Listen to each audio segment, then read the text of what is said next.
Hi all, this is Sukanya. ఈరోజు మనం ఈ వీడియోలో ఇండియన్ ఎకానమీలో జాతీయ ఆదాయం అనే టాపిక్ గురించి వివరంగా ఎక్స్ప్లెయిన్ చేయడానికి ట్రై చేస్తాను. నేను ఆల్రెడీ ప్రిపేర్ అయ్యి self notes, short notes prepare చేసుకున్నాను. సో ఈ టాపిక్ని ఎలా అర్థం చేసుకొని చదవాలో, ఈ టాపిక్ని చాలామంది హార్డ్గా ఫీల్ అవుతుంటారు. బట్ మనం ఒక్కసారి మంచిగా నేర్చుకున్నామంటే లైఫ్లో అస్సలు మర్చిపోము. సో మనకి కాన్సెప్ట్స్ అనేవి ఇంపార్టెంట్. ఇక్కడ వాల్యూస్ ఇవన్నీ మనం పక్కన పెట్టి ఎకానమీలో కాన్సెప్ట్లో క్లియర్గా ఉన్నామంటే ఎకానమీ అనేది మనం అర్థం చేసుకోగలిగితే ఈజీగా ఆన్సర్ చేయగలం. సో మనం జాతీయ ఆదాయంలో ఫస్ట్ మనం అన్ని కాన్సెప్ట్స్ నేర్చుకోవాలి. ఇందులో ఉన్న కాన్సెప్ట్స్ ఏంటి, అవి టోటల్ నేను ప్రిపేర్ అయిన నేను మీలాంటి యాస్పిరెంట్నే కదా, నేను చూడకుండా ఈ సెల్ఫ్ నోట్స్ అంతా ప్రిపేర్ చేసుకొని మీకు ఎక్స్ప్లెయిన్ చేస్తున్నా అంటే నేను ఈ టాపిక్లో చదువుతూ కొంచెం పర్ఫెక్ట్ అయ్యా కాబట్టి మీరు కూడా ఖచ్చితంగా అర్థం చేసుకుంటే ఈ టాపిక్ అనేది ఎవరికైనా ఈజీనే. సో అర్థం చేసుకోవడానికి ప్రయత్నించాలి. ఫస్ట్ హార్డ్గా ఫీల్ అవ్వకుండా ఇన్ని ఉన్నాయి మనకి అని హార్డ్గా ఫీల్ అవ్వడం మానేసి ఫస్ట్ ఏమేమి ఉన్నాయి క్లియర్గా క్లియర్గా సిలబస్ని టోటల్ డివైడ్ చేసుకొని ఒక్కొక్క వాడికి మీనింగ్ తెలుసుకుంటూ అదేంటి తెలుసుకుంటే ఈ టాపిక్ అనేది మనకి ఈజీగానే ఉంటుంది. మొత్తం క్లమ్జీగా అయితే అస్సలు ఉండదు జాతీయ ఆదాయం. సో నేను క్లియర్గా ఎక్స్ప్లెయిన్ చేస్తాను వీడియోలోకి వెళ్ళే ముందు మీరు కనుక ఫస్ట్ టైం నా ఛానల్ని విజిట్ చేస్తున్నట్లయితే ఖచ్చితంగా సబ్స్క్రైబ్ చేసుకోండి, లైక్ చేయండి. మీరు లైక్ చేయడం వల్ల ఈ వీడియో ఎక్కువ మందికి రీచ్ అవుతుంది, నాకు చాలా సపోర్టివ్గా ఉంటుంది. నెక్స్ట్ మనకి జాతీయ ఆదాయం. ఈ జాతీయ ఆదాయాన్ని ఎందుకు లెక్కించడం, జాతీయ ఆదాయాన్ని ఎందుకు తీసుకోవడం జరిగింది, ఫస్ట్ మనం అంటే మన ఆర్థిక వృద్ధిని తెలుసుకోవడానికి జాతీయ ఆదాయాన్ని లెక్కించడం జరిగింది. అంటే మనం ఈ సంవత్సరం ఇలా ఉన్నాం, నెక్స్ట్ ఇయర్కి ఎలా ఉంటాం, ఎంత పెరిగింది, ఎంత తగ్గింది, ఇలా ఆర్థిక వృద్ధి ఆదాయాన్ని ఉపయోగించడం జరుగుతుంది.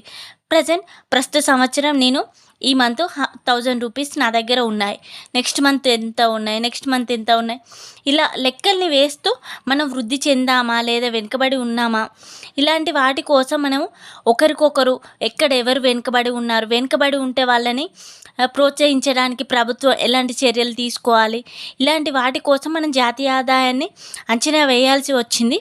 సో ఈ వీడియోలో మనం క్లారిటీగా జాతీయ ఆదాయం గురించి తెలుసుకుందాం. ఫస్ట్ మనకి జాతీయ ఆదాయం అంటే మీనింగ్ చూద్దాం. ఒక దేశంలో ఒక సంవత్సరంలో ఉత్పత్తి అయిన మొత్తం వస్తు సేవల నికర విలువను లేదా ద్రవ్య విలువను జాతీయ ఆదాయం అనడం జరుగుతుంది. అండ్ ఇంకెక్కడ ఏ రకంగా చెప్పవచ్చు దీన్ని సింపుల్గా, ఉత్పత్తి కారకాల ద్వారా వచ్చే ఆదాయాన్ని జాతీయ ఆదాయం అంటారు. అంటే ఉత్పత్తి కారకాలు మనకి ఏముండడం జరుగుతుంది, భూమి, శ్రమ, మూలధనం, వ్యవస్థాపనం. భూమికి మనకి బాటకం, అద్దె రావడం జరుగుతుంది, శ్రమకి వేతనం రావడం జరుగుతుంది, మూలధనానికి వడ్డీ రావడం జరుగుతుంది, వ్యవస్థాపనకి లాభం రావడం జరుగుతుంది. సో ఇవన్నింటినీ కలుపుకుంటే దీన్నే నేషనల్ ఇన్కమ్ అనొచ్చు. సో మనకి ఒక దేశంలో, మన భారతదేశంలో ఒక ఇయర్ అన్నారు. ఇయర్ అంటే ఒక సంవత్సరంలో అంటే మనకి ఫైనాన్షియల్ ఇయర్ అడిగే ఛాన్స్ ఉంటుంది. అది బేస్ ఇయర్ వచ్చేసి మనకి ఏప్రిల్ 1 టు మార్చి 31. ఉత్పత్తి చేసిన అంతిమ వస్తు సేవల నికర విలువను, మనకు టోటల్ ఉత్పత్తి చేయబడిన అంతిమ వస్తు సేవలన్నింటినీ కలిపి నికర విలువను, మళ్ళీ మధ్య విలువల్ని తీసుకోవద్దు. ఇప్పుడు ఉత్పత్తి చేసిన లాస్ట్కు వస్తు సేవల్ని మాత్రమే అంచనా వేయాలి. ఇలా మనకి జాతీయ ఆదాయంలో ఒక సంవత్సరంలో ఒక దేశంలో ఉత్పత్తి చేయబడిన అంతిమ వస్తు సేవల నికర విలువనే జాతీయ ఆదాయం అనడం జరుగుతుంది. డెఫినేషన్ అందరికీ అర్థమైంది కదా, ఇది డెఫినేషన్ మనకి. నెక్స్ట్ జాతీయ ఆదాయంలో ఉన్న భావనలు. ఫస్ట్ మనకి సిలబస్లో ఏమేమి ఉండడం జరుగుతుంది, జాతీయ ఆదాయం, దాని భావనలు, అంచనా వేసే పద్ధతులు, ఈ టాపిక్స్ ఉండడం జరుగుతుంది. జాతీయ ఆదాయం భావనలో వచ్చేసి ఇక్కడ జీడిపి అంటే గ్రాస్ డొమెస్టిక్ ప్రోడక్ట్, దీన్నే స్థూల దేశీయోత్పత్తి, నికర దేశీయోత్పత్తి, జిఎన్పి అంటే స్థూల జాతీయోత్పత్తి, పిసిఐ తలసరి ఆదాయం, ఇందులో ప్రైవేట్ ఇన్కమ్, పర్సనల్ ఇన్కమ్, వ్యవహార ఆదాయం, ఇంకా ఇందులో వచ్చేసి మనకి హిందూ వృద్ధి రేటు అనేది ఉండడం జరుగుతుంది. సో ఈ టాపిక్స్ మనకి కాన్సెప్ట్ వైజు జీడిపి అంటే ఏంటో మనకి క్లియర్గా ఒకసారి ఐడియా వచ్చిందంటే ఇంకా మనం అసలే మర్చిపోము దాన్ని. సో ఇవన్నిటి గురించి వివరంగా చూద్దాం. ఫస్ట్ మనకి జీడిపి అంటే ఏంటి? Gross domestic product. Gross domestic product NDP GDP ఉండడం జరుగుతుంది.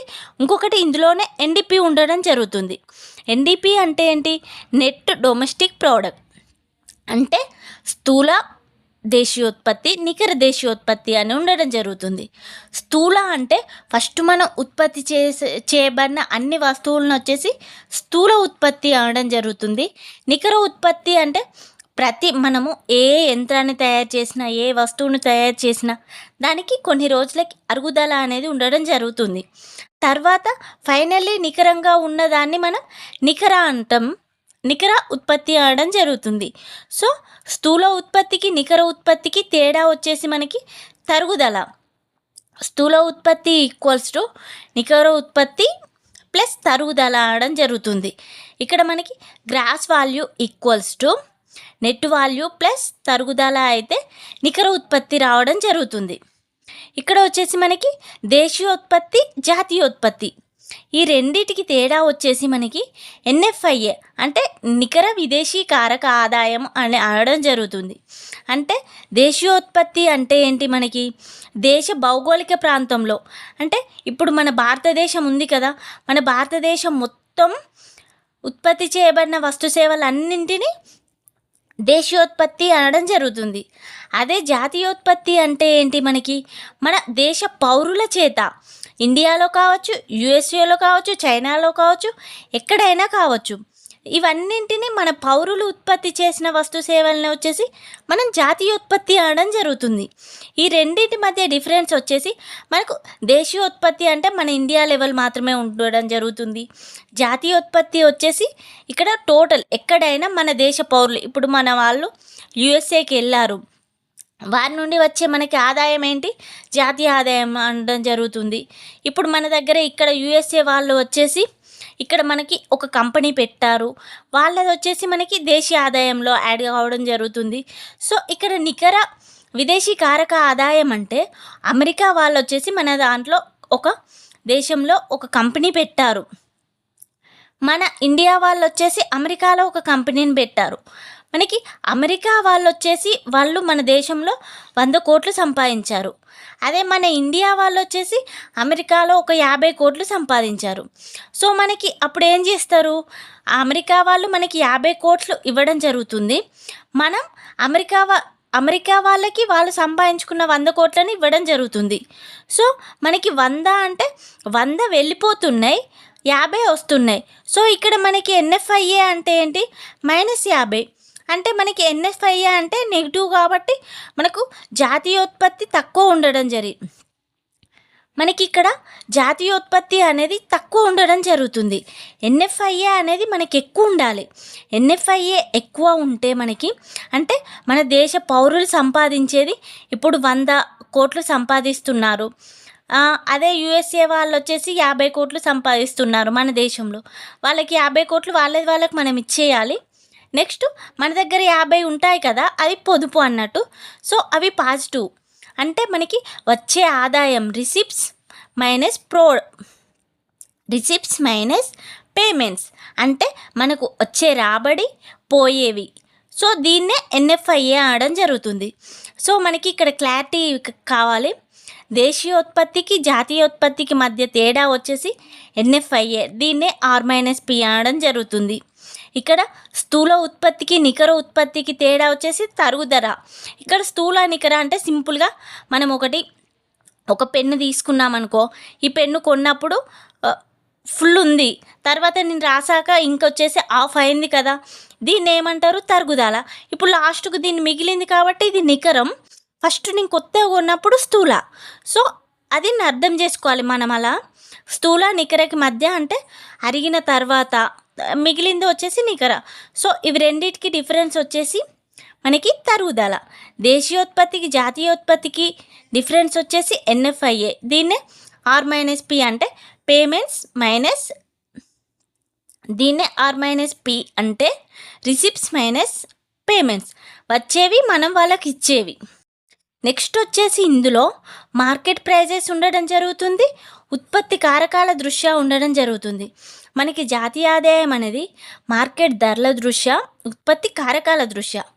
అంటే సపోజ్ ఒక పెన్ను ఉత్పత్తి చేస్తున్నాడు, అతనికి 5 రూపీస్ పడింది ఈ పెన్ను. 5 రూపీస్ పడితే అతను దీన్ని మార్కెట్లో 5 రూపీస్కి అమ్మేస్తున్నాడు అనుకో. అతను ఒక పెన్నుని ఉత్పత్తి చేస్తున్నాడు, అతనికి ఒక 5 రూపీస్ పడింది, ఆయన లాభం ఒక 5 రూపీస్ చూసుకొని టోటల్ 10 రూపీస్కి మార్కెట్కి అమ్ముతున్నాడు. సో మనకి మార్కెట్ ప్రైస్ వచ్చేసి 10 రూపీస్ ఉండడం జరుగుతుంది. 10 రూపీస్కి మళ్ళీ ఇంకా ట్యాక్స్, ఇప్పుడు మనకి జిఎస్టీ ఉంది కదా కొన్ని వస్తువులకి, వాడు ట్యాక్స్ యాడ్ చేస్తాడు. ట్యాక్స్ యాడ్ చేయడం వల్ల మార్కెట్ ప్రైస్లో మనకి ఏం యాడ్ అవుతాయి, ట్యాక్స్, జిఎస్టీ యాడ్ అవ్వడం జరుగుతుంది. ఒకవేళ ప్రభుత్వం ఇప్పుడు సపోజ్ ఎరువులను ఉత్పత్తి చేస్తున్నారు కదా, ఎరువుల ఖర్చు వచ్చేసి 1000 రూపాయలు అవుతుంది ఒక రైతుకి ఉత్పత్తి చేయాలంటే. ప్రభుత్వం ఏం చేస్తుంది, 1000 రూపాయలు పెట్టి రైతు కొనలేరు కాబట్టి ప్రభుత్వమే 500 వీరికి సబ్సిడీ ఇస్తుంది. సో మనకి ఫ్యాక్టర్ కాస్ట్ అంటే వీరికి సబ్సిడీలు యాడ్ అవ్వడం జరుగుతుంది. అంటే మనకి క్వశ్చన్ ఎలా అడుగుతాడంటే, సబ్సిడీలు ఇందులో కలిసి ఉంటాయి, మనకి ట్యాక్సెస్ ఇందులో కలిసి ఉంటాయి అని అనడం జరుగుతుంది. సో మనం క్వశ్చన్ని కాన్సెప్ట్ క్లియర్గా ఉంటే ఈ ఆన్సర్స్ అనేవి చాలా ఈజీగా చేయవచ్చు. సో మనకి ఉత్పత్తి కారకాల దృష్ట్యా జాతీయ ఆదాయంలో ఏముంటాయి, ఇక్కడ సబ్సిడీలు యాడ్ అవ్వడం జరుగుతుంది. అదే మార్కెట్ ప్రైజెస్లో మనకి ట్యాక్సెస్ యాడ్ అవ్వడం జరుగుతుంది. ఒక్కసారి రైతు ఉత్పత్తి చేసి అమ్మినాక వాడు ట్యాక్స్ వేసి మనకి ఇంకెక్కువ రేటుకు అమ్ముతాడు. ఈ రెండింటి మధ్య డిఫరెన్స్ని ఏమంటాము మనం, ఎన్ఐటి అంటే నెట్ ట్యాక్సెస్ అనడం జరుగుతుంది. సో మనకి taxes minus S, T minus S equals to NIT వచ్చేసి మనకి ఇందులో వచ్చేసి నామమాత్ర జాతీయ ఆదాయం, వాస్తవ జాతీయ ఆదాయం అని ఉండడం జరుగుతుంది. నామమాత్ర అని అంటే ఏంటి, ప్రస్తుత ధరలు. అంటే ఇప్పుడు మనకి 2024 ఈ సంవత్సరం ధరలను తీసుకొని జాతీయ ఆదాయాన్ని అంచనా వేస్తే మనం ఏమంటాం, దాన్ని నామమాత్ర జాతీయ ఆదాయం అనడం జరుగుతుంది. వాస్తవ జాతీయ ఆదాయం అంటే ఇప్పుడు ఒక బేస్ ఇయర్ని తీసుకోవడం జరుగుతుంది. బేస్ ఇయర్ ఎందుకు తీసుకుంటారు, ప్రజెంట్ మన బేస్ ఇయర్ ఏంటి 2011-12. మరి బేస్ ఇయర్ని ఎందుకు తీసుకొని అంచనా వేస్తారు అంటే మనకి నార్మల్గా ధరలు పెరగడం జరుగుతుంది. ధరలు పెరుగుతాయి, తగ్గుతాయి. ఇలా ఒక్కోసారి పెరగడం, ఒక్కోసారి తగ్గడం, ఒక్కొక్కసారి మరీ ఎక్కువ పెరిగితే దీన్నే ద్రవ్యోల్బణం అవడం జరుగుతుంది. ఇలా ఒడిదుడుకులకు లోనవ్వడం జరుగుతుంది. ఇలాంటి పరిస్థితుల్లో మనం జాతీయ ఆదాయాన్ని అంచనా వేస్తే కరెక్ట్గా వస్తుందో రాదో అనేసి మనకి వాస్తవ ఆదాయాన్ని కూడా తీసుకోవడం జరుగుతుంది. వాస్తవ ఆదాయం అంటే ఈ 2011-12 మనం ఎందుకు తీసుకున్నామంటే ఈ సంవత్సరంలో ఆ టైంలో మనకి ధరలు నియంత్రణలో ఉంటాయి, మనకి అన్ని ఉత్పత్తి నియంత్రణలో ఉంటుంది. ఇలా అన్నిటికీ సౌకర్యవంతంగా ఉండే ఇయర్ని బేస్ ఇయర్గా తీసుకుంటారు. ఇందులో వచ్చేసి మనకి ఫస్ట్ బేస్ ఇయర్ వచ్చేసి 1948లో ఉండడం జరుగుతుంది. తర్వాత దీన్ని 6 టైమ్స్ సవరించారు. నేను అవి నెక్స్ట్ ఎక్స్ప్లెయిన్ చేస్తా. ఇయర్స్ అనేవి మనకి 1948 నుండి 2011-12 వరకు ఇప్పటి వరకు 6 బేస్ ఇయర్స్ అనేవి తీసుకోవడం జరిగింది. మనకి స్టార్టింగ్ నుండి ఇప్పటి వరకు 7 బేస్ ఇయర్స్ తీసుకోవడం జరిగింది. సో మనం బేస్ ఇయర్స్ ఎందుకు తీసుకుంటామో ఆ టైంలో ధరలు అనేవి నియంత్రణలో ఉండడం, పెరగడం, తగ్గడం, ఒడిదుడుకులు తక్కువ ఉంటాయి, ఉత్పత్తి అన్ని రకాలుగా ఆ సంవత్సరం మనకు అనుకూలంగా ఉంది కాబట్టి దాన్ని బేస్ ఇయర్గా తీసుకోవడం జరుగుతుంది. సో మనకి బేస్ ఇయర్ని బేస్ చేసుకొని ఆదాయాన్ని అంచనా వేస్తే దాన్నే వాస్తవ ఆదాయం, దీన్నే రియల్ జీడిపి అనడం జరుగుతుంది. నెక్స్ట్ ప్రస్తుత సంవత్సరంతోనే అంచనా వేస్తే దాన్ని నామమాత్రపు ఆ జాతీయ ఆదాయం, దీన్నే ప్రస్తుత ధరల ప్రకారం అని అంచనా వేయడం జరుగుతుంది. సో ఇది మనకి బేసిక్ ఇన్ఫర్మేషన్. ఇక్కడ మనం క్లారిటీగా ఉండాల్సింది స్థూల జాతీయోత్పత్తి అంటే ఇక్కడ మనకి వస్తుంది స్థూల, నికర అనే పదాలకు క్లారిటీ రావాలి. స్థూలకి నికరకి మధ్య తేడా వచ్చేసి ఏంటి, మనకి తరుగుదల. ఇప్పుడు దేశీయోత్పత్తికి జాతీయోత్పత్తికి మధ్య తేడా వచ్చేసి NFIA అంటే మన దేశం వారు వేరే దేశాల్లో పెట్టే పెట్టుబడి, వేరే దేశాల వాళ్ళు మన దేశంలో పెట్టే పెట్టుబడి, ఇవన్నింటిని కలిపి మనం ఏమంటాం, ఎన్ఎఫ్ఐఏ అనడం జరుగుతుంది. ఈ ఎన్ఎఫ్ఐఏ మనకి ఎక్కువ ఉంటే జాతీయోత్పత్తి ఎక్కువ ఉన్నట్టు, ఎన్ఎఫ్ఐఏ తక్కువ ఉంటే దేశీయోత్పత్తి ఎక్కువ ఉన్నట్టు. సో మన ఇందులో క్లారిటీ ఉండాలి. డిఫరెన్స్ వచ్చేసి మనకి అడగడం జరుగుతుంది, స్థూల జాతీయోత్పత్తిలో నికర జాతీయోత్పత్తిలో తేడా వచ్చేసి ఏంటి అని అడగడం జరుగుతుంది. స్థూలకి నికర ఏంటి, మనకి తరుగుదల ఉండడం జరుగుతుంది. నెక్స్ట్ మార్కెట్ ప్రైజెస్ ప్రకారం, ఉత్పత్తి కారకాల దృష్ట్యా ఫ్యాక్టర్ కాస్ట్ ప్రకారం వీటిద్దరి మధ్య తేడా వచ్చేసి ఏంటి, ఎన్ఐటి అంటే ఏంటి, ట్యాక్సెస్ మైనస్ సబ్సిడీస్. మనకి సబ్సిడీలు ఎందులో యాడ్ అవ్వడం జరుగుతుంది, ఉత్పత్తి కారకాల దృష్ట్యా సబ్సిడీలు యాడ్ అవ్వడం జరుగుతుంది. సో సబ్సిడీలు ప్రభుత్వం ఎవరికి ఇస్తుంది, రైతులకు ఇవ్వడం జరుగుతుంది. అంటే ఉత్పత్తి చేసేవారికి సబ్సిడీలు ఇవ్వడం జరుగుతుంది. ట్యాక్సెస్ ఎవరి మీద వేస్తుంది, మార్కెట్ ధరల మీద మనకి ట్యాక్స్ పడడం జరుగుతుంది. ఇప్పుడు సపోజ్ నేను ఒక టీవీ పర్చేజ్ చేస్తున్నాను, టీవీ ఒక 30,000 ఉంది, ఆ 30,000 మీద మనకి జిఎస్టీ యాడ్ చేస్తున్నారు. సో మనకి ట్యాక్సెస్ ఎక్కడి నుండి పడుతున్నాయి, మార్కెట్ ప్రైస్ మీద ట్యాక్సెస్ పడుతున్నాయి. ఇక్కడ సబ్సిడీలు వచ్చేసి ఫ్యాక్టర్ కాస్ట్. క్లారిటీగా ఉండాలి మనం, ఖచ్చితంగా క్వశ్చన్స్ వస్తాయి ఇక్కడ. అంటే మనకి డైరెక్ట్గా అడగకుండా సబ్సిడీలు ఎందులో కలిసి ఉంటాయి, ట్యాక్సెస్ ఎందులో కలిసి ఉంటాయి, ఎన్ఎఫ్ఐఏ పాజిటివ్ ఉండాలంటే ఎలా, నెగిటివ్ ఉంటే ఏమవుతుంది, పాజిటివ్ ఉంటే ఏమవుతుంది, వీటి డిఫరెన్స్ వచ్చేసి ఇలా టోటల్ ఇవి ఒక్కసారి మనం క్లియర్గా, ఇప్పుడు నేను చెప్పా కదా, నేనైతే ఈ టాపిక్స్ మీద ఫుల్ క్లారిటీతో ఉంటాను. సో ఇలా అర్థం చేసుకొని చదవడానికి ట్రై చేయండి. ఒకటేసారి ఇన్ని భావనలు ఉన్నాయి, ఇవి నాకు రావు అని ఫీల్ అవ్వకుండా ఫస్ట్ వాటి డెఫినేషన్స్, మీనింగ్స్ తెలుసుకున్న తర్వాత ఇవి డీటెయిల్గా చదవండి. నెక్స్ట్ ఇందులో ఫస్ట్ భావన వచ్చేసి మనకి జీడిపి అంటే ఏంటి, గ్రాస్ డొమెస్టిక్ ప్రోడక్ట్. దీన్నే స్థూల దేశీయోత్పత్తి అనడం జరుగుతుంది. గ్రాస్ డొమెస్టిక్ ప్రోడక్ట్ అంటే ఏంటి, మనకి దేశీయోత్పత్తి అంటే మన భౌగోళిక ప్రదేశంలో, సపోజ్ ఇండియాలో ఉంది, ఇండియాలో చేసిన ఉత్పత్తి అంతా మనకి స్థూల దేశీయోత్పత్తి కిందికి రావడం జరుగుతుంది. అంటే ఇప్పుడు యుఎస్ వాళ్ళు వస్తారు, కంపెనీ పెడుతున్నారు, అది మనకు దేశీయోత్పత్తి అవుతుంది. అమెరికా వాళ్ళు వచ్చి పెడుతున్నారు, రష్యా వాళ్ళు వచ్చి పెడుతున్నారు, అన్నీ మనకి అవి జీడిపి కిందికి రావడం జరుగుతుంది. సో మనకి భౌగోళిక ప్రదేశంలో అంటే ఓన్లీ ఇక్కడ మన దేశంలోనేనా, ఇంకా లేదా అనుకుంటే ఇక్కడ మనకి ఇంకా ఉండడం జరుగుతుంది. ఇక్కడ మనకి సముద్రం ఉండడం జరుగుతుంది.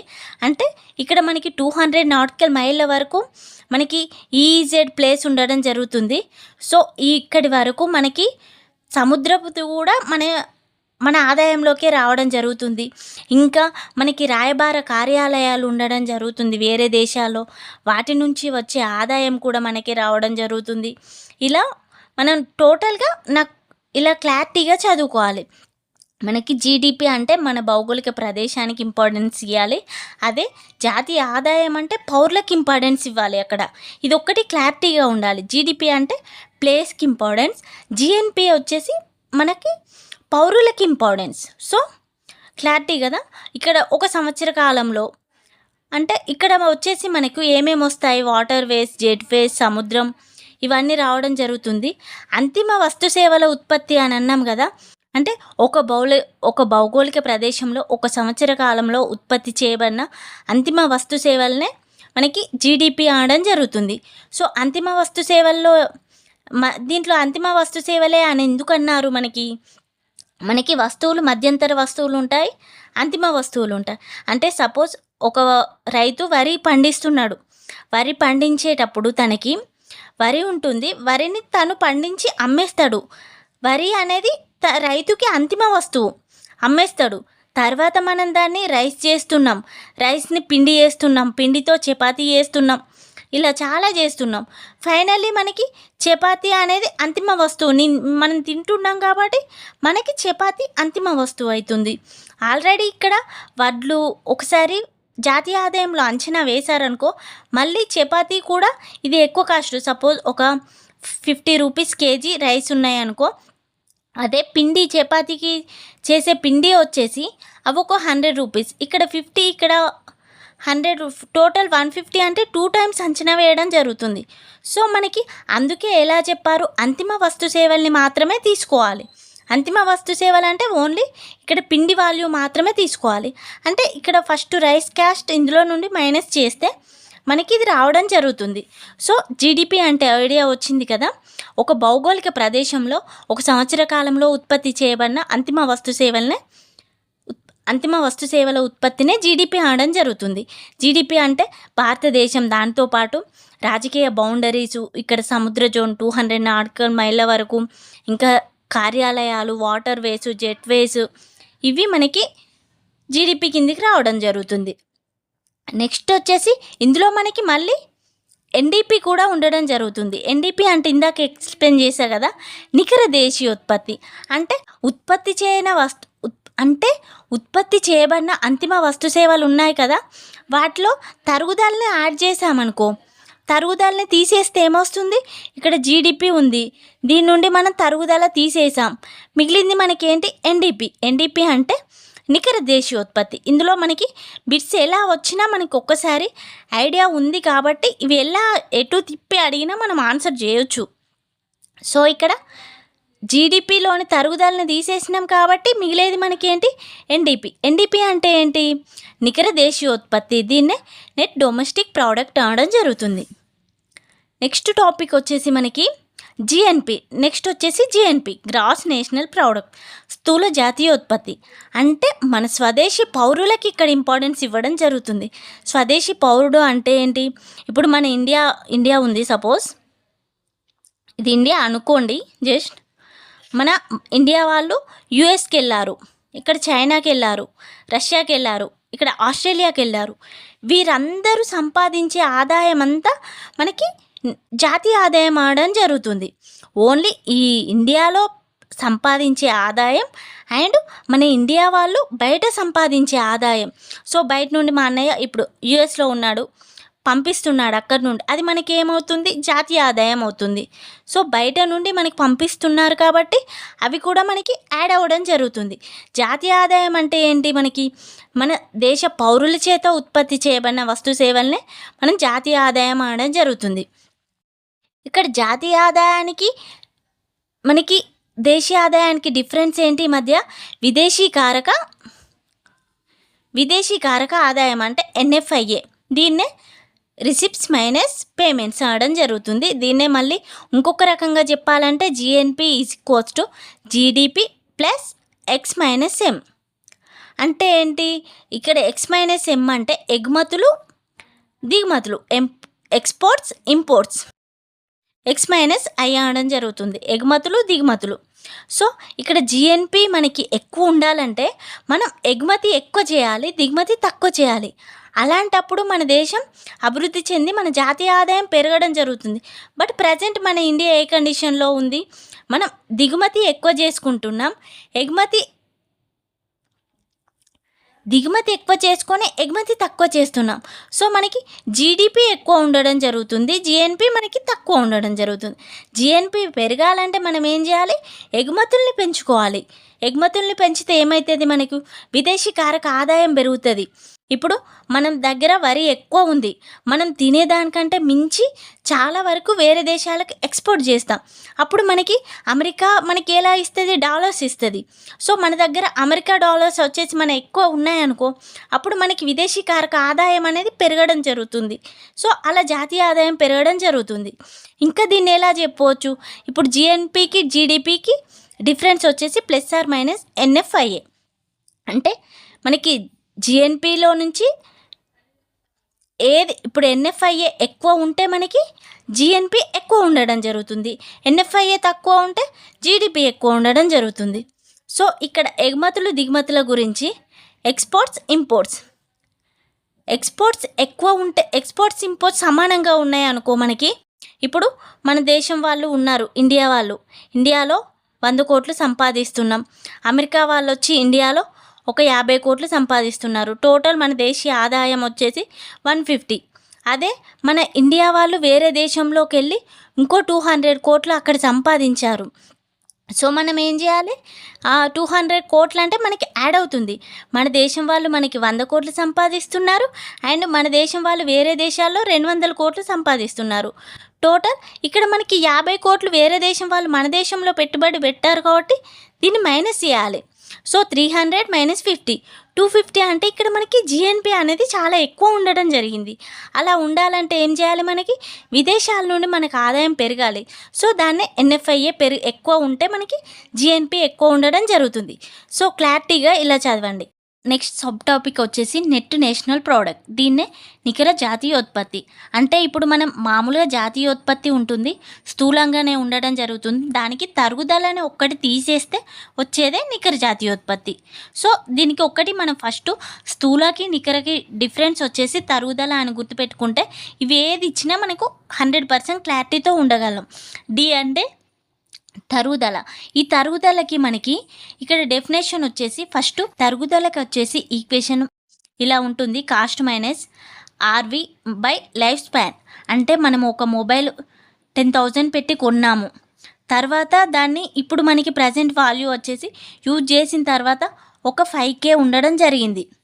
5K మనకి ఎన్ని ఇయర్స్ అవుతుంది, ఒక 5 ఇయర్స్ అవ్వడం జరుగుతుంది మనం మొబైల్ కొన్నాం. కాబట్టి ఇక్కడ మనకి తరుగుదల ఎంత వచ్చింది, 5 ఇయర్స్ వాడినాం దాన్ని. ఇంకా 5 ఇయర్స్ వాడినాం కాబట్టి 5/5 అంటే జస్ట్ ఒక 1K మాత్రమే తరుగుదల ఉండడం జరుగుతుంది. ఇలా డిప్రిషియేషన్ అంటే ఎలా తీసుకోవాలి, ప్రస్తుతం ఫస్ట్ కొన్నప్పుడు ఎంత ఉంది, ఇప్పుడు దాని వాల్యూ ఎంత ఉంది, అది ఎన్ని సంవత్సరాలు వచ్చింది. సో ఇది వేస్తే మనకి తరుగుదల అనేది రావడం జరిగింది. నెక్స్ట్ వచ్చేసి ఇక్కడ జీడిపి మార్కెట్ ప్రైజెస్. జీడిపి దీనికి ఈక్వేషన్ వచ్చేసి మార్కెట్ ప్రైస్ అంటే ఏంటి, మనం కొని అమ్మిన తర్వాత బయట అమ్మేదాన్ని మార్కెట్ ప్రైస్ అంటారు. సపోజ్ ఈ పెన్ను 10 రూపీస్ పడుతుంది. 10 రూపీస్లో ఏమేమి ఉండడం జరుగుతుంది, మనకి ట్యాక్స్ ఉండడం జరుగుతుంది. మార్కెట్ ప్రైస్లో ఏముండడం జరుగుతుంది, 10 రూపీస్లో ట్యాక్స్ ఉండడం జరుగుతుంది. సపోజ్ ఈ మార్కెట్ ప్రైస్ని ఎలా తీసుకుంటారు అంటే market price total equals to GDP factor cost plus tax minus subsidy.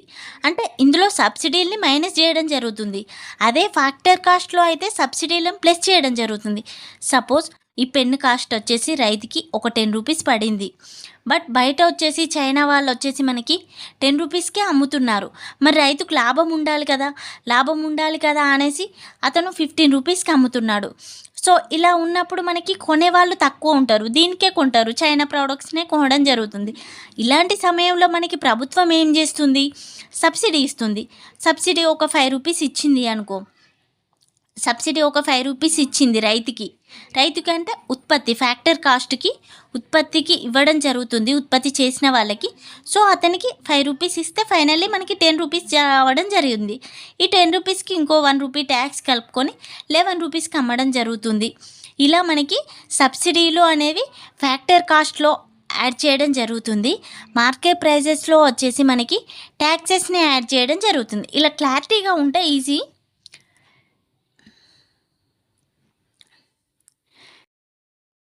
Next వచ్చేసి నేషనల్ ఇన్కమ్ని ఇలా కూడా చెప్పొచ్చు, GDP plus X minus M minus D. అంటే ఏంటి, ఇక్కడ జీడిపిని మనం C plus I plus G అంటారు. అంటే ఎకానమీని సి ఐ జి ఈ మూడింటితో సూచించడం జరుగుతుంది. అంటే కన్సంప్షన్ ఉండడం జరుగుతుంది, వినియోగం, ఉత్పత్తి, వినియోగం, రాబడి, వీటికి సంబంధించి జీడిపి. ఎక్స్ మైనస్ ఎం అంటే ఎగుమతులు దిగుమతులు. అంటే మనకి ఎగుమతి దిగుమతి ఉంటేనే మనకి ఎక్కువ విదేశీకారక ఆదాయం ఉంటుంది. ఒకవేళ GDP C plus I plus G ఉందనుకో, దీన్ని క్లోజ్డ్ ఎకానమీ అనడం జరుగుతుంది. క్లోజ్డ్ ఎకానమీ అంటే మన ఇండియా ఉంది, ఇండియా నుండి బయటికి వెళ్ళేది ఉండదు, వచ్చేది ఉండదు, ఇలాంటి దాన్ని క్లోజ్డ్ ఎకానమీ అనడం జరుగుతుంది. C plus I plus G అంటారు. అదే ఎక్స్ మైనస్ ఎం ఉంటే మన నుండి బయటికి వెళ్తుంది, వస్తుంది. అంటే మన నుండి ఎగుమతి చేస్తున్నాం, దిగుమతి చేస్తున్నాం. సో అది దీనిలో వచ్చేసి మనకి తర్వాత మనకి నేషనల్ ఇన్కంలో తర్వాత ఎన్ఎన్పి. ఇక్కడ ఎన్ఎన్పి అంటే ఏంటి, finally GDP plus X minus M minus తరుగుదల. సో మనకి ఎన్ఎన్పి అంటే నికర జాతీయోత్పత్తి కాబట్టి తరుగుదలని తీసేయాలి మనం. సో ఈ ఈక్వేషన్ ఫైనల్లీ దీన్ని ఇంకొక రకంగా కూడా మనం రాయొచ్చు. GDP plus X minus M అంటే ఎగుమతులు దిగుమతులు మైనస్ తరుగుదల. అండ్ ఇక్కడ మార్కెట్ ధరల దృష్ట్యా ఉత్పత్తి కారకాల దృష్ట్యా ఈ ఈక్వేషన్ రావడం జరుగుతుంది మనకి. మార్కెట్ ధరల దృష్ట్యా అంటే మనకి ఏం యాడ్ చేస్తారు, జిఎస్టీ యాడ్ చేస్తారు. సో ట్యాక్సెస్ యాడ్ చేయడం జరుగుతుంది. అదే ఉత్పత్తి కారకాల దృష్ట్యా అయితే మనకి సబ్సిడీలను కలపడం జరుగుతుంది. ఫైనల్లీ మనకి ఇప్పుడు జిఎన్పి అంటే మార్కెట్ ధరల దృష్ట్యానే ఉండడం జరుగుతుంది. సో మనకి ఈక్వేషన్ వచ్చేసి ఐటీ మైనస్ సబ్సిడీస్, దీన్నే ఏమంటారు ఎన్ఐటీ అనడం కూడా జరుగుతుంది. ఐ మైనస్ సబ్సిడీస్ని ఎన్ఐటీ అనడం జరుగుతుంది. సో ఇంకా దీనిలో వచ్చేసి నామమాత్రపు జాతీయ ఆదాయం, వాస్తవ జాతీయ ఆదాయం అంటే ఏంటి, ఇందాక చెప్పా కదా, ప్రస్తుత ఆదాయం 2024 ఈ పెన్ను ధర 10 రూపీస్ ఉంది. సో నేను 100 పెన్నులను ఉత్పత్తి చేశాను, నాకు 1000 రూపాయలు అయినవి. 1000 రూపాయలు ఫైనల్లీ ఆదాయం వచ్చేసి 1000 రూపాయల ఆదాయం రావడం జరిగింది. ఇది ప్రస్తుత ధరల దృష్ట్యా.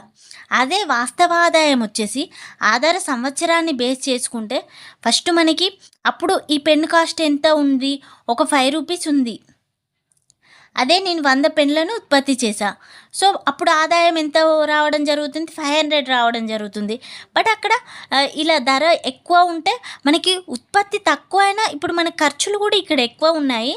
సో ఇక్కడ కరెక్ట్ చూపించదు. సో ధరల పెరుగుదల ధరల తగ్గుదల ఉంటుంది కాబట్టి ఇక్కడ ధరలు కాన్స్టెంట్గా ఉన్న ఇయర్నే తీసుకోవడం జరిగింది. మనకి ఫస్ట్ ఆధార సంవత్సరం వచ్చేసి 1948-49 ప్రకారం తీసుకోవడం జరిగింది. దీనికి సంబంధించి మనకి 13 రంగాలను తీసుకోవడం జరిగింది.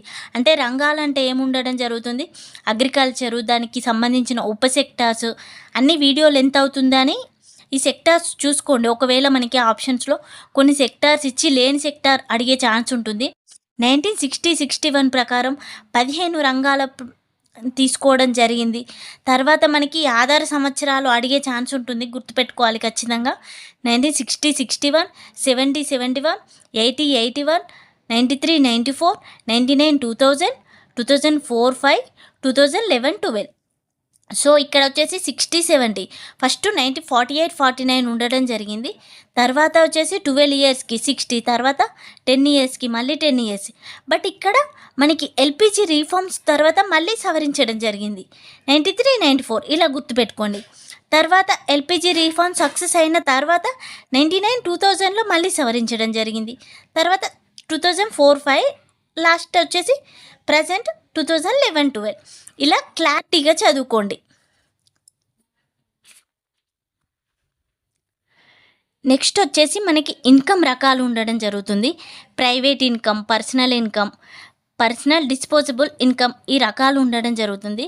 ప్రజెంట్ ప్రైవేట్ ఇన్కమ్ అంటే నేషనల్ ఇన్కమ్ ఉంటుంది కదా, నేషనల్ ఇన్కమ్ నుండి పబ్లిక్ ఇన్కమ్ని తీసేస్తే వచ్చేదే ప్రైవేట్ ఇన్కమ్.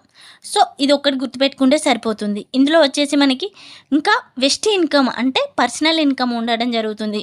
అంటే ఒక కంపెనీ ఉత్పత్తి చేసింది కావచ్చు, ఒక వ్యక్తి ఉత్పత్తి చేసింది కావచ్చు, ఒక ఫ్యామిలీ ఉత్పత్తి చేసింది కావచ్చు. సో వీరికి సంబంధించి ఆదాయాన్ని ఏమంటాము మనం, పర్సనల్ ఇన్కమ్. పర్సనల్ ఇన్కంలో వచ్చేసి మనకి ఏముండడం జరుగుతుంది, ఇప్పుడు ఒక సాఫ్ట్వేర్ ఎంప్లాయీ ఉన్నాడు, అతనికి వచ్చేసి 1 lakh శాలరీ ఉంది. ఈ 1 lakh శాలరీలో ఏమేమి వస్తాయి మనకి, ట్యాక్సెస్ ఉండడం జరుగుతుంది అందులోనే. ఇంకా వాళ్ళు వచ్చే ఇన్సెంటివ్స్ కూడా యాడ్ చేయడం జరుగుతుంది కంపెనీ తరపున ఇచ్చేటివి. టోటల్ ఇంకా సేవింగ్స్ మనకి ఉంటాయి, ఫండ్స్ ఉంటాయి కదా, ఈక్విటీ ఫండ్స్ అన్నీ ఇంకా ఇందులో ఉండడం జరుగుతుంది. సో నెక్స్ట్ వచ్చేసి పర్సనల్ డిస్పోజబుల్ ఇన్కమ్ అంటే వ్యవహార ఆదాయం. ఇది ఇంపార్టెంట్, వచ్చే ఛాన్స్ ఉంటుంది. వ్యవహార ఆదాయం అంటే ఏంటి, మనకి పర్సనల్ ఇన్కమ్ ఉంటుంది కదా, అందులో నుంచి ట్యాక్సెస్ అవన్నీ తీసేస్తే మనకి లాస్ట్ మిగిలేది అంటే వ్యయం చేయడానికి అనుకూలంగా ఉండేది అన్నట్టు. ఇప్పుడు సపోజ్ మనకి ఒక సాఫ్ట్వేర్ ఎంప్లాయీ 1 lakh ఉన్నది తన శాలరీ. 1 lakh ఉంటే అతనికి అన్ని కటింగ్స్ పోను ఒక 70K వస్తుంది. మరి 30K ఎందులో ఉంటుంది, ఈ 1 lakh అనేది పర్సనల్ ఇన్కమ్ తనకి.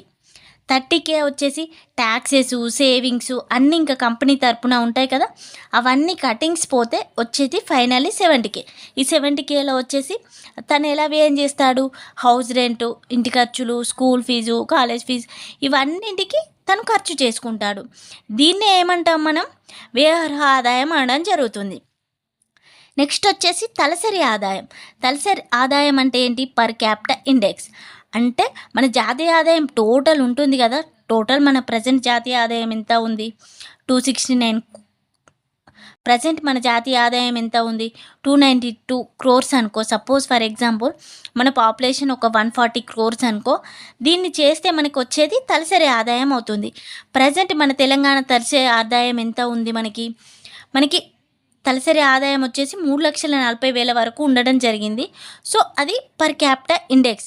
దీన్ని ఎలా చేస్తారు? నేషనల్ ఇన్కమ్ బై అంటే పాపులేషన్. అంటే మన ఇంట్లో మనకి 1,000 రూపాయలు వస్తున్నాయి, 5గురం ఉన్నాం. 5గురం ఉంటే ఏమవుతుంది? ఒక్కొక్కరికి 200 రావడం జరుగుతుంది. దీన్నే తలసరి ఆదాయం అనడం జరుగుతుంది. ఇలా మనకి అర్థమైన భాషలో మనం అర్థం చేసుకుంటే ఇవన్నీ హార్డ్ పదాలు కూడా మనకి ఈజీగా అర్థమవుతాయి. తలసరి ఆదాయం మనకి ఎలా చేంజ్ అవుతుంది? నేషనల్ ఇన్కమ్ ఎక్కువ ఉంది, పాపులేషన్ కూడా ఎక్కువ ఉంది. సో మనకి తలసరి ఆదాయంలో చేంజ్ అనేది ఉండదు. సో మనకి వచ్చే డబ్బులు ఎక్కువే ఉన్నాయి, జనాభా కూడా ఎక్కువ ఉంది. కాబట్టి మనకి టోటల్ ఖర్చు అయిపోవడం జరుగుతుంది, తక్కువ ఉండడం జరుగుతుంది. మనకి తలసరి ఆదాయం ఎక్కువ ఉండాలంటే నేషనల్ ఇన్కమ్ ఎక్కువ ఉండాలి, జనాభా అనేది తక్కువ ఉండాలి. అలాంటప్పుడు మనకి తలసరి ఆదాయం అనేది ఎక్కువ ఉంటుంది. ఒకవేళ నేషనల్ ఇన్కమ్ తక్కువ ఉంది, జనాభా ఎక్కువ ఉంది, ఇలా ఉంటే ఏమవుతుంది? తలసరి ఆదాయం అనేది చాలా తక్కువ ఉండడం జరుగుతుంది. సో మనకి తలసరి ఆదాయం అనేది జనాభా మీద, జాతీయ ఆదాయం ఈ రెండింటి మీద డిపెండ్ అయి ఉండడం జరుగుతుంది. సో మనకి ఒకవేళ ఆప్షన్స్ తలసరి ఆదాయం ఓన్లీ జాతీయ ఆదాయం పైన ఆధారపడుతుంది అంటే అది రాంగ్ అవుతుంది. మనకి తలసరి ఆదాయం రెండు, జాతీయ ఆదాయం, జనాభా ఈ రెండు విషయాల మీద ఆధారపడి ఉంటుంది. సో మనకి జాతీయ ఆదాయం ఎక్కువ ఉండాలి, జనాభా తక్కువ ఉండాలి. ఇలా ఉంటే తలసరి ఆదాయం అనేది ఎక్కువ ఉండడం జరుగుతుంది. ఒక్కసారి ఇలా అర్థం చేసుకొని చదవడానికి ట్రై చేయండి. నెక్స్ట్ వచ్చేసి జాతీయ ఆదాయ లెక్కింపు పద్ధతులు. ఇది వచ్చేసి మనకి ఉత్పత్తి పద్ధతి, వ్యయ మదింపు పద్ధతి, ఆదాయ మదింపు పద్ధతి. ఉత్పత్తి పద్ధతి, ఈ 3 పద్ధతులు ఉండడం జరుగుతుంది. మన ఇండియాలో వచ్చేసి ఎక్కువ మనకి ఉత్పత్తి పద్ధతి, ఆదాయ పద్ధతి. ఉత్పత్తి పద్ధతి ఎక్కడ ఉపయోగిస్తారు? మనం ఉత్పత్తి చేసే రంగాలు వచ్చేసి వ్యవసాయం, అనుబంధ రంగాలు, గనులు, రిజిస్టర్ చేయబడిన అంశాలు, ఇవన్నిటి విషయాల్లో మనకి ఉత్పత్తి మదింపు పద్ధతిని అంచనా వేయడం జరుగుతుంది. ఆదాయ మదింపు పద్ధతి అంటే ఏంటి? ఉత్పత్తి కారకాల ద్వారా వచ్చే ఆదాయం ఉంది కదా, వాటిని ఆదాయం అంటే భూమి, శ్రమ, మూలధనం, వ్యవస్థాపనం ఇవన్నిటి ద్వారా వచ్చే ఆదాయం వచ్చేసి మనకి ఆదాయ మదింపు పద్ధతి అనడం జరుగుతుంది. అదే వ్యయ మదింపు పద్ధతిని ఎలా అంచనా వేస్తాం మనం? ఇప్పుడు సపోజ్ ఏమేం ఖర్చు చేస్తున్నాం? గ్యాస్ బిల్లు, రవాణా బిల్లు, హోటళ్ళు, వాణిజ్యం, రెస్టారెంట్లు ఇలా కొన్ని ఉండడం జరుగుతుంది. వాటికి మనం ఖర్చు చేసేవి వచ్చేసి వ్యయ. ఈ వ్యయం అనేది మనం ఎక్కడ ఎంత ఖర్చు చేస్తున్నాం అనేది కరెక్ట్. ఇది గ్రామీణ ప్రాంతాలకు, గ్రామీణ నిర్మాణ రంగంలో మాత్రమే ఇది పాసిబుల్ అయింది. సో మనకి ఇండియాకు వచ్చేసి ఉత్పత్తి, ఆదాయ మదింపు పద్ధతులనే తీసుకోవడం జరుగుతుంది. నెక్స్ట్ ఇందులో వచ్చేసి మనకి అంచనాలు. జాతీయ ఆదాయాన్ని అంచనా వేసిన సంస్థలు ఒకసారి చూసుకోవాలి. సో ఫస్ట్ మనకి జాతీయ ఆదాయాన్ని ఫస్ట్ అంచనా వేసింది వచ్చేసి విలియం పెట్టి అంచనా వేయడం జరిగింది ఇంగ్లాండ్లో. దీన్నే గ్రెగరీ రాజు అనుసరించడం జరిగింది. మనకి ఇండియాలో వచ్చేసి ఇంపార్టెంట్, మనకి ఫస్ట్ జాతీయ ఆదాయాన్ని అంచనా వేసింది 1867-68లో దాదాబాయి నౌరోజీ. ఇతని ప్రకారం మన జాతీయ ఆదాయం ఎంత ఉండడం జరిగింది? 340 crores ఉండడం జరిగింది. అప్పుడు మన జనాభా వచ్చేసి 17 crores ఉండడం జరిగింది. పీసీఏ వచ్చేసి తలసరి ఆదాయం వచ్చేసి 20 ఉండడం జరిగింది. ఇలా ఫస్ట్ అంచనా వేసింది దాదాబాయి నౌరోజీ. ఇతను రాసిన గ్రంథం కూడా మనకి important, poverty in an British rule in India. తర్వాత వచ్చేసి శాస్త్రీయ పద్ధతిలో అంచనా వేసింది వికేఆర్వి రావు. ఇది కూడా మనకి ఇంపార్టెంట్. ఇతని గ్రంథాలు an essay on Indians national income, British India national income. ఈ 2 గ్రంథాలు మనం గుర్తుపెట్టుకోవాలి. ఫస్ట్ మనకు ఇండియాలో అంచనా వేసింది దాదాబాయి నౌరోజీ, శాస్త్రీయ పద్ధతిలో వచ్చేసి వికేఆర్వి రావు. తర్వాత వచ్చేసి మనకి ఎక్కువ ఇంపార్టెంట్ ఇందులో హిందూ వృద్ధి రేటు. అంటే 1950 నుండి 80 వరకు మనకి జాతీయ ఆదాయం వృద్ధి అనేది చాలా తక్కువ ఉండేది. ఆ టైంలో మనకి ప్రొఫెసర్ రాజకృష్ణ హిందూ వృద్ధి రేట్ను ఫిక్స్ చేయడం జరిగింది, 3.5 ఉండాలనేసి. తర్వాత మరి 80 నుండి 85 వరకు జాతీయ ఆదాయ వృద్ధి రేటు వచ్చేసి 5.9% ఉండడం జరిగింది. సో హిందూ వృద్ధి రేటును అధిగమించింది. 6th ప్లాన్ తర్వాత నుండి మనకి జాతీయ ఆదాయం పెరగడం జరిగింది. ఫస్ట్ నార్మల్గా అంతకుముందు 1.4% మాత్రమే ఉండేది. సో ఇది చాలా తక్కువ ఆదాయం వచ్చేసి ప్రొఫెసర్ రాజకృష్ణ మనకి హిందూ వృద్ధి రేటును తీసుకురావడం జరిగింది. 3.5 ఇది అడిగే ఛాన్స్ ఉంటుంది. సో మనకి జాతీయ ఆదాయాన్ని ఫస్ట్ అంచనా వేసింది వచ్చేసి సిఎస్ఓ అంచనా వేయడం జరిగింది 1954 అంచనాలు. తర్వాత ప్రజెంట్ వచ్చేసి ఈ సిఎస్ఓ అండ్ ఎన్ఎస్ఎస్ఓ ఇవి రెండు యాడ్ అయి ఎన్ఎస్ఓగా ఏర్పడడం జరిగింది. మనకి 2024 సోషియో ఎకనామిక్ అవుట్లుక్ ప్రకారం తలసరి ఆదాయం పర్ క్యాపిటల్ ఇండెక్స్ అనేది తెలంగాణకు వచ్చేసి 3,44,299 ఉండడం జరిగింది. ఇండియాకు వచ్చేసి 1,83,263 ఉండడం జరిగింది. సో మనకి తెలంగాణ జాతీయ ఆదాయం ఇండియా కంటే ఎక్కువ ఉండడం జరిగింది. ఎంత ఎక్కువ ఉండడం జరిగింది? 1.90% ఎక్కువ ఉండడం జరిగింది. సో మనకి ఇది మనం గుర్తుపెట్టుకోవాలి. లాస్ట్ టైం కంటే ఇప్పటికి పెరిగింది. మనకి 2014కి ఇప్పటికి పెరిగింది. ఇలా మనకి ఎకానమీ డాటా తీసుకునేటప్పుడు ఒకదానికొకటి కంపేర్ చేసుకుంటూ ఈ వాల్యూస్ కంటే పెరిగిందా తగ్గిందా కొన్ని నామాత్రంగా ఉండడం జరిగింది. ఇప్పుడు జాతీయ ఆదాయం చూసేటప్పుడు నెగిటివ్ గ్రోత్ రేట్ ఎక్కడ ఫామ్ అయింది, 10 పైన ఎక్కడ ఫామ్ అయింది, ఇలా మనం కాన్సెప్ట్ చూసుకుంటూ ఇలా అంచనా వేసుకుంటే ఈజీగా ఉంటుంది. ఇంకా ఇందులో వచ్చేసి మనకి బేస్ ఇయర్ను ఆధారంగా చేసుకొని వాస్తవ జిఎస్టిపి తెలంగాణకు వచ్చేసి 7.7 lakh crore, ఇది 7.4%. ఇండియాకు వచ్చేసి 172.7 lakh crore, ఇది మనకి ఎంత శాతం? 7.6. So India growth rate Telangana growth rate మనకి ఇండియా గ్రోత్ రేట్ ఎక్కువ ఉండడం జరుగుతుంది. మనకి క్వశ్చన్ ఎలా అడుగుతారంటే వాస్తవ జాతీయ ఆదాయం ప్రకారం తెలంగాణ వృద్ధి రేటు ఇండియా వృద్ధి రేటు కంటే ఎక్కువ ఉంది అని అడుగుతారు. సో అది తక్కువ, రాంగ్ ఆన్సర్ అవుతుంది. సో 7.4 తెలంగాణ వృద్ధి రేటు ఉండడం జరిగింది, 7.6 ఇండియా వృద్ధి రేటు ఉండడం జరుగుతుంది. మనకి జాతీయ ఆదాయం వచ్చేసి ఇలా గుర్తుపెట్టుకోవాలి. ఇవి వచ్చేసి మనకి ఏది ఎక్కువ జాతీయ ఆదాయాన్ని కలిగి ఉంది, ఈ వాస్తవ జాతీయ ఆదాయం. నెక్స్ట్ మనకి నామమాత్రంగా కూడా తీసుకోవాలి. నామమాత్రంగా అయితే ఇందాక చెప్పా కదా మనకి 11.9 9.1 అంటే మనకి తెలంగాణ జాతీయ ఆదాయం ఇక్కడ ఎక్కువ ఉండడం జరిగింది. ప్రజెంట్ ఇయర్ ప్రకారం ప్రస్తుత ధరల దృష్ట్యా మనకి తెలంగాణ జాతీయ ఆదాయం ఎక్కువ ఉండడం జరిగింది. ఇలా ఇంకొచ్చేసి మనకి జాతీయ ఆదాయంలో వాటాలు కూడా చూసుకోవాలి. అంటే మనకి 3 సెక్టార్స్ ఉంటాయి కదా, agriculture, industrial and service sector. ఈ సెక్టార్లకు వచ్చేసి మనకి ప్రజెంటు మనకి సర్వీస్ సెక్టార్ ఎక్కువ, తెలంగాణకు వచ్చేసి సర్వీస్ సెక్టార్ ఎక్కువ 65.7% ఆక్యుపై చేస్తుంది. ఇందులో వచ్చేసి ఇండస్ట్రియల్ వచ్చేసి 18.5, అగ్రికల్చర్ వచ్చేసి 15.8. సో మనకి ఏ దేశం అయితే పారిశ్రామిక సెక్టార్లో ఎక్కువ ఉంటుందో అది అభివృద్ధి చెందినట్టు. సో మనకి లాస్ట్ ఇయర్తో కంపేర్ చేస్తే సర్వీస్ సెక్టార్ పెరగడం జరిగింది, అగ్రికల్చర్ సెక్టార్ తగ్గడం జరిగింది, పారిశ్రామిక సెక్టార్ తగ్గడం జరిగింది. మనం ఈ క్యాలిక్యులేషన్ చూసుకునేటప్పుడు ఇవన్నీ బట్టి పెట్టాల్సిన అవసరం లేదు, పెరిగిందా తగ్గిందా ఒకటి చూసుకోవాలి. అయితే ఇండియాకు వచ్చేసి మనకి జాతీయ ఆదాయం 54 వచ్చేసి మనకి సర్వీస్ సెక్టార్, ఇండస్ట్రియల్ సెక్టార్ మన రాష్ట్రం కంటే దేశం ముందంజలో ఉంది, 27% ఉండడం జరుగుతుంది. సో మనకి అగ్రికల్చర్ సెక్టార్ వచ్చేసి 17.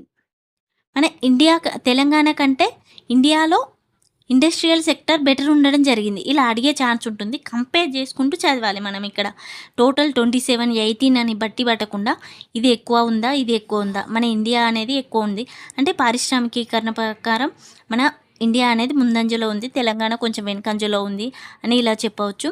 సో ఇది అండి జాతీయ ఆదాయం. ఇంకా ఇందులో మనం డీటెయిల్గా చదువుకోండి, కాన్సెప్ట్స్ అనేవి అర్థం చేసుకోవడానికి నేను వీడియో ఎక్స్ప్లెయిన్ చేశాను.